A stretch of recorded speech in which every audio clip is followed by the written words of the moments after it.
Hey, welcome to HR Famous, brought to you by Kinetics, the leading RPO recruiting firm for growth companies. Named by HRO Today as the top midsize RPO provider, Kinetics uses its unique skill-based recruiter model to deliver on RPO engagements, allowing them to customize scope to meet your unique hiring needs.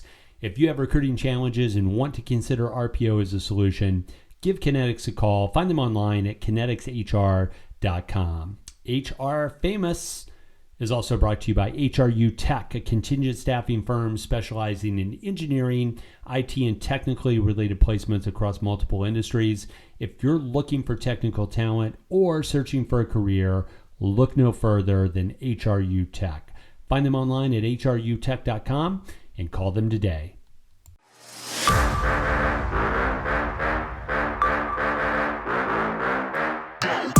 Hey, what's up, HR Famous crew? We are back with another edition of the pod. And with me, we got KD and we got JLee. And guys, I have one question for you. So we were post Thanksgiving, pre-Christmas favorite side dish, because we had way too many at Thanksgiving. But what's your guys' favorite, or what's your main dish for Christmas? Because we're definitely a turkey family for Thanksgiving, but we're not for Christmas. So Jessica, I'll start with you. I need to have stuffing at both holidays, and I like multiple kinds of stuffings, not just one stuffing. Like I'll take two. If you add bread pudding in, that's a third. And every holiday, we must have all the bread, every variation of bread. Huge stuffing fan. Yeah. Hey, side dish, folks, I got to go with the really good mashed potatoes, not the sucky McD ones. that you get on a weekly basis. I mean, like the primo stuff, you got to bring that. By the way, big dish. It's great. You made me think about this. Like, I think I want some brisket this year for Christmas. Oh, I'm going brisket. I haven't had brisket for a while. Last time I had really good brisket, actually, I was in Chicago, JLee, with Tim Sackett, and we ate at a food court before we saw Hamilton. And I had it was one of those high-end food courts, right? Not the type where they worry about the minimum wage. This is like a really good one. It's unbelievable. Yeah, bougie, I want brisket. Yeah. Katie or Jessica, so what's your main dish for Christmas? Oh, I mean, it'll probably be some ham and something. I'll take some ham. Our kids are like on a bacon kick, so I've been teaching them ham is just thick bacon, and they are in love. Yeah, maybe some pork belly, really get them into it. We do filet for Christmas. So we do steaks. And we used to do turkey. We used to do the exact same meal for Thanksgiving and Christmas. And at some point, I was like, it felt like we just ate this. Because you eat it for like 4 days after, right? Like the Thanksgiving dinner, like the stuffing, the potatoes, so we're going to do filet. So I got to tell you, my sides for Thanksgiving this year, it was insane. And we didn't have a big group, right? Because of COVID. So we had the mashed potatoes, we had the stuffing, green bean casserole, sweet potato casserole, mac and cheese. We had all of those. And it seems like I'm missing something, but anyways, it was insane. We had way too many sides. They were all great. So, that's kind of how we do it.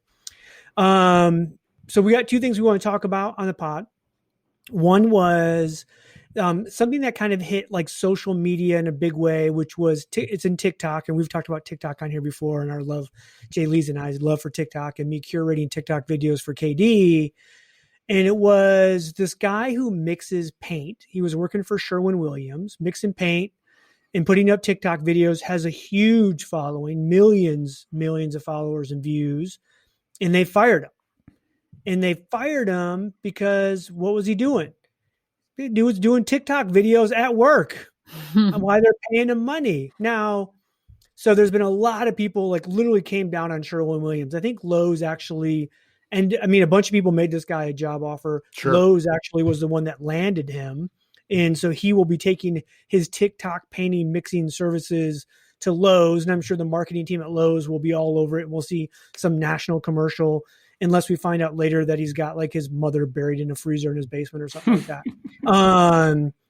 But like, to me, everyone says it's a huge miss.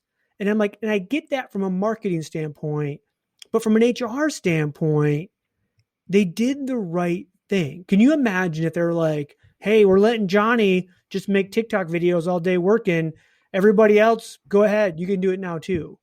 Like you just can't do that as an organization. You have to have some structure. Now, again, could have they worked this out where they're like, hey, we're moving Johnny out of being like a paint mixer and we're going to put him into marketing?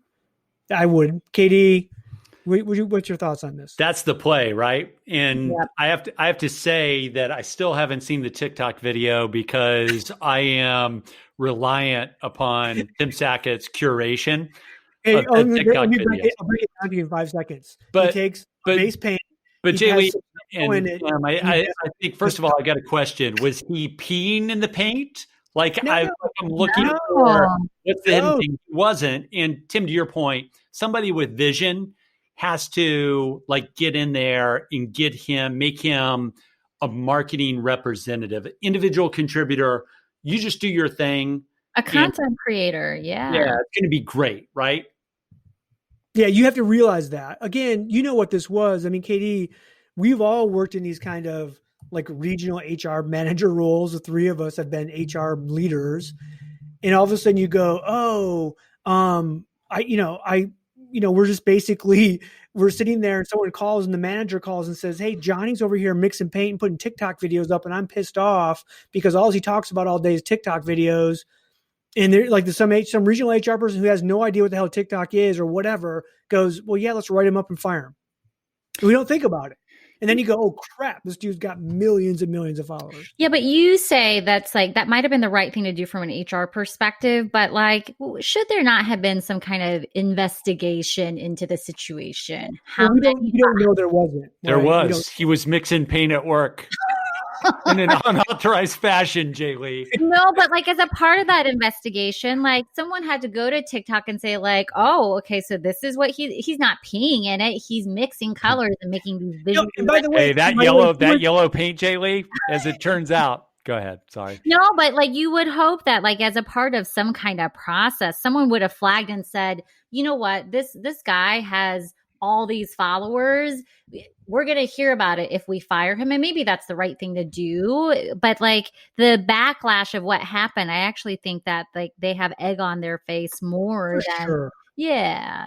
For sure. By the way, he was paying for the paint like that he messed up. Like, so, I mean, because basically his deal was, I'm going to show you like a white bucket of paint. I'm going to zip in like 5 or 6 colors. And you guys guess what it turns out to be. And then he mixes it and opens it up. Right. KD. So this begs the question. You guys have kind of like bounced around it a little bit, but I want to like bring it to a point. Like the old like game that I'd love to play in corporate America called when bad things happen, who's to blame? And what I would say is, and I think both of you touched on it, this is like a failure of HR. Like Jessica asked, where's the investigation? This is a failure of HR, like when the term came, assuming that they have like a centralized HR function or an HR generalist out in the field that you got to run terms across. This is somebody not just like, somebody that says, okay, so I get that he's mixing paint. How's his performance? Yes, right. Like, okay, he puts these online. Where's he put them online? Like this is somebody who's interested enough not to get it wrong, to do what JLee mentioned, which is like, can you take 10 minutes? But KD, here's what we know though. I agree with you. HR could have actually turned this thing all around and made it like a hugely popular for Sherwin Williams. But you can imagine, like I've dealt like with so many general managers that would call me and they're giving you their version. Right. And by the way, that's the 15th general manager you've had on the phone that day. And they're like, look, we got this guy. He's been posting on social media at work and blah, blah, blah. We've talked to him. We've written him up. I can send you the documentation, blah, blah, blah. And you're just like, yeah, go ahead. Can him. Is this? Yeah. That's the reality of what probably happened. Now, we would love to think that someone said, wait a minute, let's dig into this. And then you find out, oh, he's a TikTok star. Like, we need to make this bigger. Like, that would be the best possible outcome. They didn't. Now, my thing is, in hindsight, when this thing started to blow up, how did Sherwin Williams not go make this thing right in a major way? Yeah. Hey, here's the calls coming into this HR manager, this regional HR manager, Tim. So this is going back to your Pomida days. Maybe they're using Bambi, which is like a $99 a month HR whatever manager, it is. Right? Here's the calls coming in. Okay, I'm going to give you 4.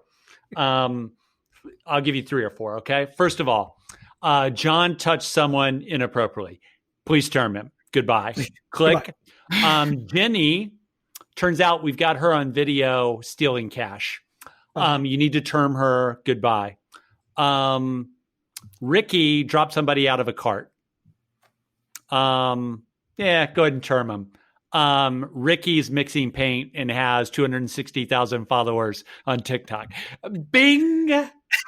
Like, hold on. Yeah. So wait a minute. What is TikTok? It wasn't Pomida where you worked early in your career, Tim. Where was it? Pomida. Yeah. Was it Pomida? Okay. So this is your story. Yeah. The 15 calls a day. Hey, I had 114 stores and I had calls coming in all the time. By the way, I think I did terminate somebody for doing cart races with people, other like after hours, like, people racing down the things with carts, and then some kid got hurt, I think the thing that's sad about this, so I'm still stuck on it. When you hear more about his story, and obviously we only know one side of the story, but he loved that job. And he talks about how he fell in love with the magic of colors mixing together. And it was something that he was actually really passionate about. He was not peeing in the paint. He was really passionate about the color generation, things like that. And that was actually, I think, part of it for him. He was trying to promote this beautiful thing, and here we are. He's gotten a job somewhere else and he can pursue that love, but what a loss. Well, JLee, let me tell you something. If he would worry a little bit less about his ticker-talker videos, Mrs. Smith might not have had to wait 3 hours for her mix, and I might not have got that call. Well, God bless. I didn't even we even get this guy's name. He was a college kid, Tony. So God bless Tony. He's probably making $1 million a year now with TikTok and Lowe's and whoever else. On his way to be VP of paint at Lowe's. By the way, with his following, the algorithms, all that say how much people can make, with the number of people, he's definitely a 6-figure a month TikToker at this point. Totally. So, he can take his talents to South Beach or wherever he wants to go and mix paint, in his basement. It doesn't really matter.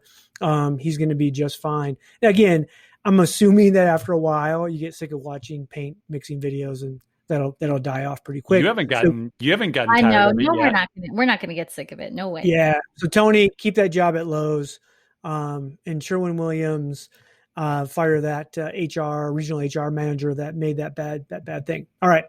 Next up on the pod, we're going to go to Microsoft. Now, I actually wrote about this a while back, last year, 2019.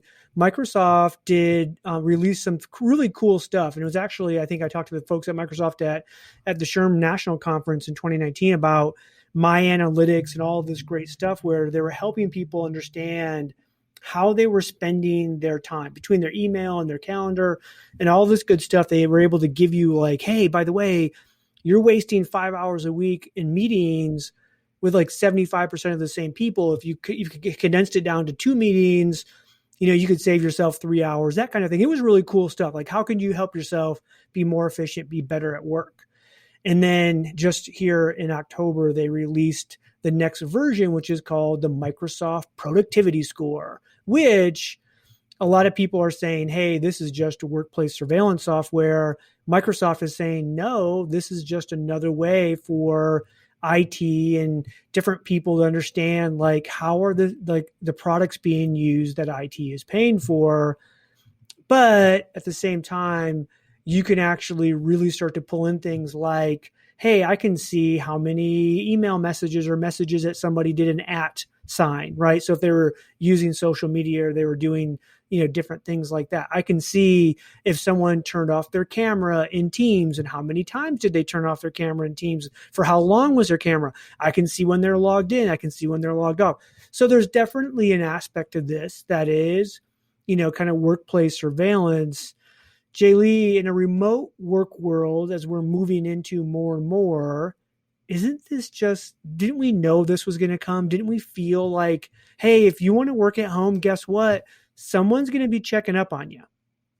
Yeah, I mean, so for Microsoft, I feel like in some ways, like they should have known like kind of what the backlash would be on this. But I like the thing is, I've always have the mindset of like I don't have anything to hide. Like as an individual, when it comes to like my privacy, like I don't have anything to hide. So like collect what you're going to collect. I already assume there's no such thing as privacy when it comes to work, my personal life. Like there is no privacy. Like there are things Work in the product. dark web, yeah, that are probably like that I have no control over. So like track away. I like personally, I always feel that way, but like I think that there's value in some of the things that I do believe that they will enable for folks to look at an aggregate level or whatever they end up deciding to do. And like there are definitely personality types like mine where like I'm going to look at, I'm going to game it, I'm going to see like how am I doing? What does this mean for my performance? Because I already do that with Microsoft products. Like I look at my productivity, my hours, I look at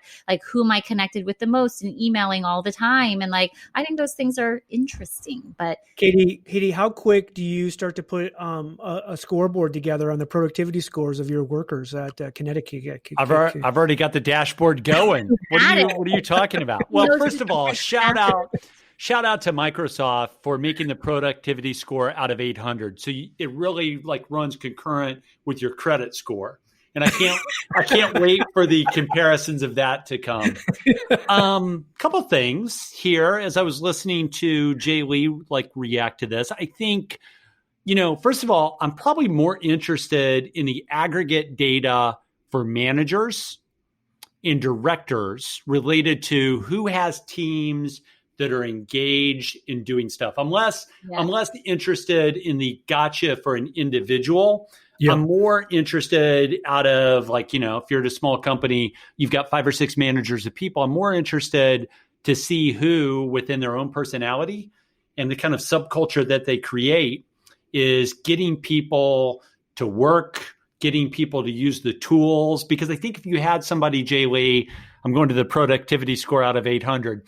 If Tim had a score of 300 out of 800 and I scored a 690, then you wouldn't blame the people as much as you might blame Tim for maybe not giving a shit in that realm. So I think that's interesting. And then I think the other thing, Tim, is that this is just quantity. That's all this is. What it can't measure right now, and I'll be really interested when they get to this, it can't measure how much influence somebody has with the work they're doing. Yeah. Like, it really can't yet. It can't say, okay, both of you had to send a note to client B. You did it 2 months apart. It was like a summary. Who got client B more connected to our organization as a result? Hey, it's Bob Pulver, host of you podcast. Human-centric AI, AI-driven transformation, hiring for skills and potential, dynamic workforce ecosystems, responsible innovation. These are some of the themes my expert guests and I chat about, and we certainly geek out on the details. Nothing too technical. I hope you check it out. No, I do. And again, one is like, you should know at this point in your life that you're being surveilled either at work or by the federal government or by anybody. Like it's just part of how we live. And if you're an employee and you think you're not, you're just naive or stupid, one or the other, because you are. I mean, with all these systems, anytime you're logging into your email, whatever, somebody, and that might not be your manager, might not be their manager, but somebody at some point is running reports to find out who's doing what in the organization. How many times did you log into Oracle? How many times did you do this? Like someone looks at that stuff, and outlier reports are run constantly to understand like what's going on and something crazy. Anytime, you start downloading financial data, at a certain level, there's breakers, right, that are going to hit. And so that someone doesn't go and try to steal a bunch of stuff. Like that stuff just happens. Now, I do think like there is aspects of this where people will start trying to game the algorithm. JLee wants to be number one of all the VPs at Marriott. So she's going to start, gaming the algorithm, and she's now at $7.99. And now she's like on the Peloton and the email all at the same time, trying to figure out how to win both. This is the way it is. I do think there's a piece of this too, Katie and JLee, that it seems to me like we're trying to like do the piece rate for hourly work or for salaried workers or office workers like we're doing for line workers, right? Like, hey, are you, and I know people have already talked, I mean, I've read things where people are like, hey, we're measured on when we log in the morning and when we log out in the evening because we're remote, and they just want to know that we're on. And so they sit around their house and they move the trackpad a little bit so that it shows that they're actually working on their computer. Like, some of that stuff is just, to me, is insane.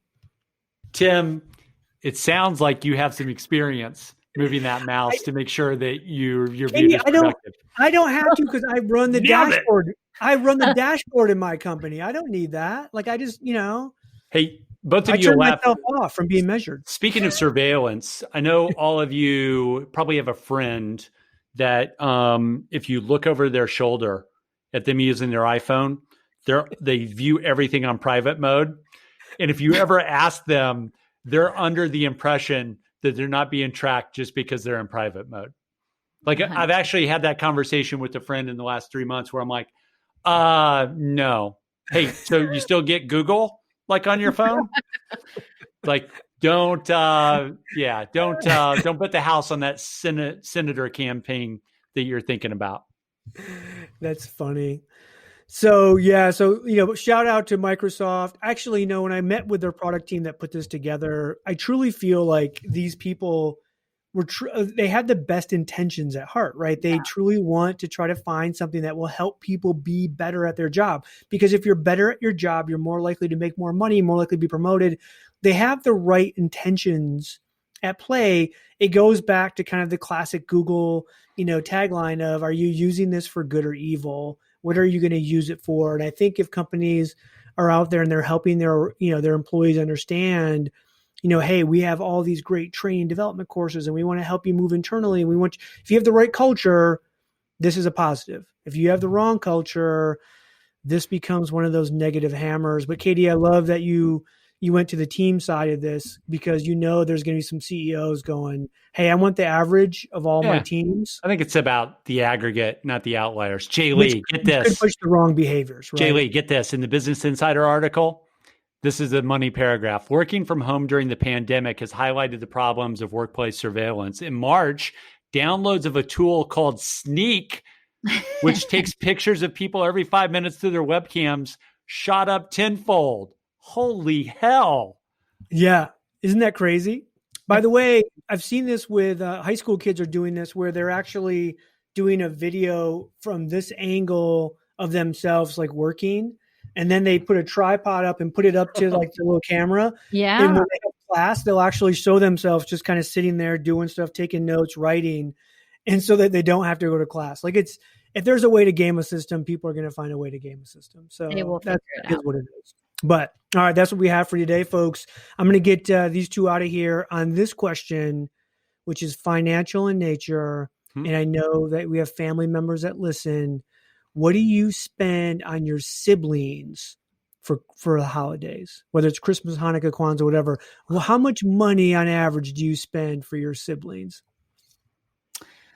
Tim Sackett. So we actually have gotten to a place in my family where we no longer do presents for the adults anymore. So it's just for the kids. Because I think that's where we are. I think we did too with my wife's side, because it got stupid that we were just exchanging $50 gift cards. Mm-hmm. And they made that decision, right? I could care less what the amount was. And then we finally got them to say, stop this. This is ridiculous. KD. I was going to say $50, so I didn't embarrass myself, but really isn't the number more like 20 because it's a book? That's what you do?